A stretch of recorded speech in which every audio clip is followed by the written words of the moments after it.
So this is 6.3, which is tests for parallelograms.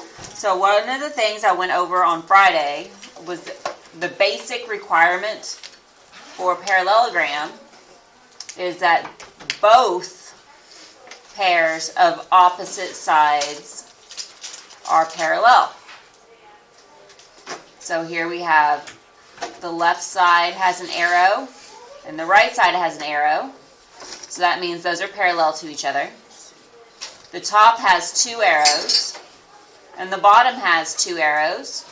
So that means that those two are parallel to each other.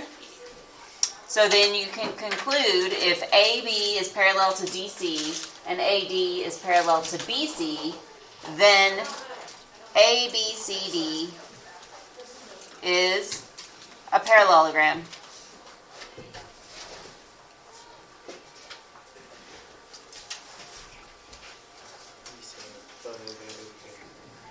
Alright, so that's first, that is what is a parallelogram. It is a quadrilateral with two sets of parallel sides.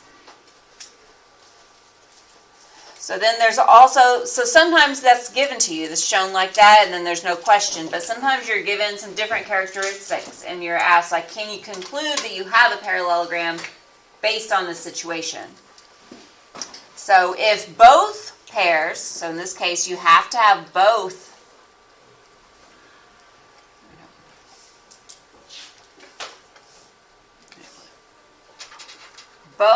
pairs of opposite sides are congruent, then the quadrilateral is a parallelogram. Oh, okay. So here the left side has one line, the right side has one line, the top has two lines, and the bottom has two lines. So then both top and bottom is congruent, left and right is congruent, so you have both pairs of opposite sides. What's the sign to do that one? 6.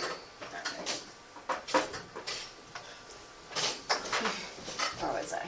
Alright, so then it's a parallelogram, so, or ABCD is a parallelogram. So if AB is congruent to DC and AD is congruent to BC, then I'm just going to start saying it. It's a parallelogram.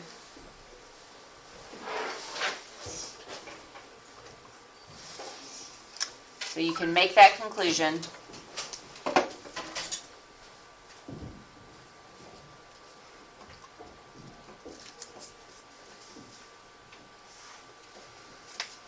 All right, so that's another one. And then maybe you're given this situation where both pairs of opposite angles are congruent. Not just one set of opposite angles, but both of them.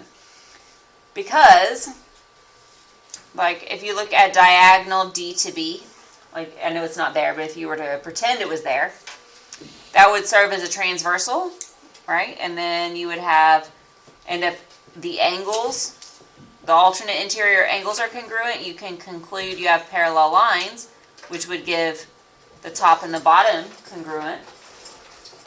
And then if you looked at the other diagonal, where the alternate interior angles are congruent, that would tell you that the other set of lines is parallel because of those alternate interiors. Z angles are Z same.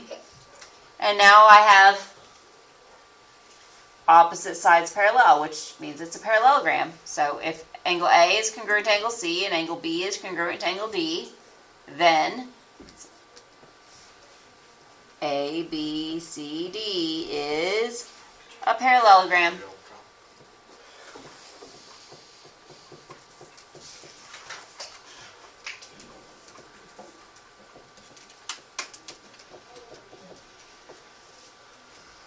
And then the third way to conclude that you have a parallelogram is if the diagonals of a quadrilateral bisect each other then the quadrilateral is a parallelogram. So again, we're looking at diagonal. So if I look from the diagonal DB, and it's cut into 2 equal pieces, and then I look at diagonal AC, going the other direction, and it is cut into 2 equal pieces. Both diagonals have been bisected. They cut each other in half. So I can make the conclusion that ABCD is a parallelogram.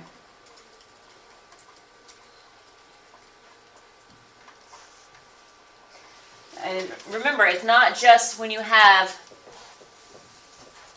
2 parts of diagonals marked the same as the other 2. Like in the notes from Friday, if I had A to the middle marked with 1 line and D to the middle marked with 1 line, those are 2 different diagonals. So if those are marked the same, and these 2 are marked the same but not the same as these, then it doesn't mean anything. It has to be the entire long diagonal that has been cut in half.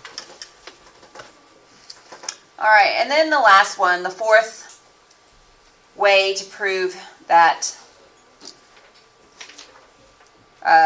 you have you have a parallelogram when it's not marked as 2 sets of parallel lines.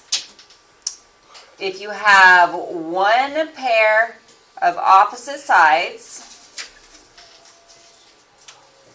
of a quadrilateral is both congruent and parallel. So 1 pair is both congruent and parallel.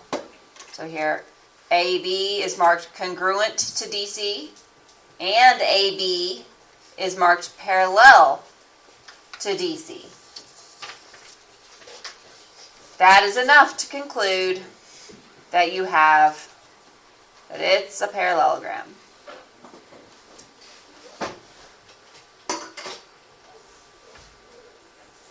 But it has to be the same. They have to be together. It can't just be 1 set congruent and 1 set parallel, because if I do another diagram, and this one can be confusing.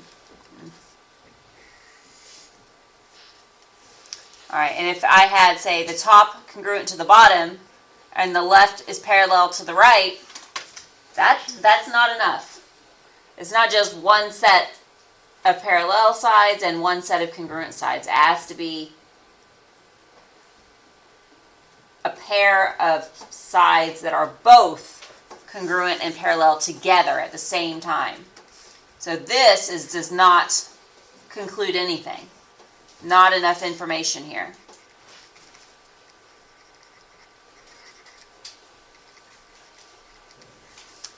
It has to be together. If you only have 1 marked congruent and 1 marked parallel, the parallel and congruent must be together. Yeah, so that's what that little note is. Alright, so, and on the back, I just left it filled in. These are Mr. Tran's notes, and he did the same thing that I did on Friday. I already went over all of this, so I went ahead and left it filled in and just went over the front. And you're going to have another assignment today, 6-3. It should be very similar to Friday's assignment.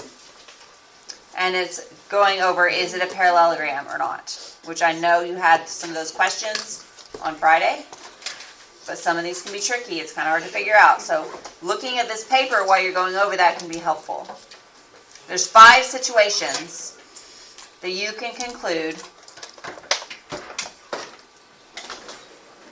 that you have a parallelogram based on whether you're given the standard 2 sets of parallel lines, or maybe you're given all opposite sides congruent, opposite angles congruent, diagonals bisect each other, or 1 pair is both congruent and parallel. So there's 5 different situations.